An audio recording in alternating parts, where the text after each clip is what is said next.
उपस्थित उपासिका आणि उपासक या ठिकाणी केंद्रीय शिक्षक आयुष्यमान रामचंद्र आचरकर गुरुजी यांनी धम्मपद गाथा क्रमांक 17 आणि 18 याचं विश्लेषण करून आपल्याला पाली भाषेचा मराठी अनुवाद करून या ठिकाणी आपल्याला मार्गदर्शन केलेलं आहे।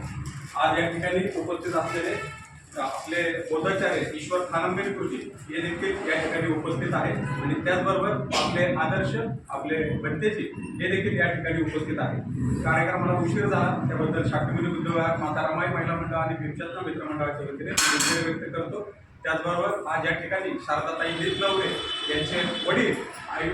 दिवंगत पी.जी. भोसले गुरुजी यांच्या स्मृतींना उजाळा देऊन या शाक्यमुनी बुद्धविहारामध्ये पुन्हा एकदा ही धम्मक्रांती ही धम्मगती जी आहे ती पुन्हा एकदा धम्मचक्र परिवर्तन ज्या पद्धतीमध्ये होतं त्या पद्धतीमध्ये या बुद्धविहाराचं परिवर्तन होईल अशी मी त्यांना नक्कीच या ठिकाणी ग्वाही देतो आणि हा जो उपक्रम आहे या उपक्रमाला मी शुभेच्छा देतो आणि हा उपक्रम पिंपरी चिंचवड शहराबरोबर संपूर्ण पुणे जिल्ह्यामध्ये संपूर्ण महाराष्ट्रामध्ये आणि राष्ट्रीय पातळीवरती त्यांचा नेण्याचा जो इच्छा आहे आणि जी त्यांची प्रेरणा आहे ती त्यांना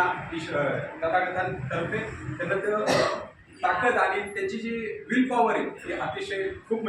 वाखाणण्याजोगी आहे आणि त्यांना देखील निरोगी आरोग्यासाठी उपस्थित असलेले संपूर्ण उपासक आणि उपासिका यांच्यातर्फे त्यांचं सर्वोच्च स्वागत आणि त्यांना देखील साधुवाद देऊन या ठिकाणी प्रथमतः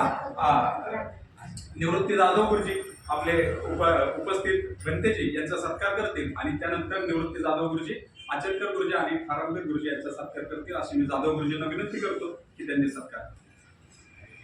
पहिलं भंतेंना नाही मी घेतो